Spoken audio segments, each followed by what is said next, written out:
سلامونه ستړي مشه وخت مو په خیر پام وکړئ د ایران ټي وي یوټیوب چینل څخه د نن ورځې دوه تازه او مهمو خبرونو ته په پیل کې هم د دوه مهمو خبرونو سره ټکي. هندوستان امیر خان متکی ته ویلي چې پاکستان د هندوستان او افغانستان اړیکو کې خنډ جوړولو ته نه پرېږدي. او وروستی خبر دا چې سهیل شاهین وایي چې هندوستان او ایران نور طالبان د پاکستان تر نفوذ لاندې نه ګڼي. اوس هم بشپړ خبرونه. جयशंकर امیر خان متکی ته ویلي چې پاکستان د هندوستان او افغانستان اړیکو کې خنډ جوړولو ته نه پرېږدي.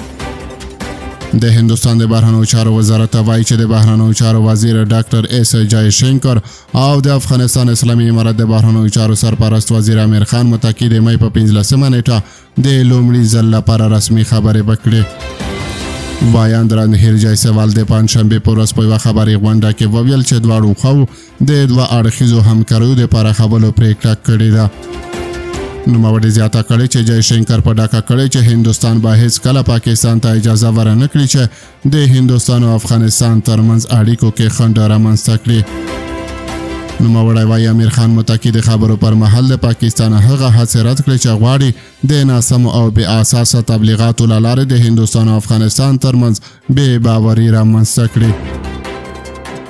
رنهیر جایسوال وایي دواړو لوریو ژمنه وکړه چې اړیکې به د اقتصاد، ترانزیت، سیمه ییز امنیت او فرهنګي همکاریو په برخه کې لا پسې پراخې کړي. او وروستی خبر دا چې سهیل شاهین وایي چې هندوستان او ایران نور طالبان د پاکستان تر نفوذ لاندې نه ګڼي. په قطر کې د افغانستان اسلامي امارت سفیر سهیل شاهین وایي چې ایران او هندوستان پخوا دا ګمان کوه چې طالبان د پاکستان تر نفوذ لاندې دي، خو د ده په وینا اوس دغو هیوادونو درکه کړې چې دا ګمان رښتینی نه دی. ښاغلي شاهین الجزیره شبکې ته په یوه مرکه کې زیاته کړې چې کابل له اسلام آباد د ښو اړیکو غوښتونکی دی او د اړیکې باید دوه اړخیزې وي ځکه د پړې اچونې لوبه د هیچا په ګټه نه ده. د افغانستان اسلامي امارت سفیر همدغه راز ویلي کابل باور لري چې د تعامل له لارې د ستونزو حل موندل کېدای شي او ټینګار یې کړی چې د اسلامي امارت رسمیت پېژندنه باید نوره ونه ځنډول شي.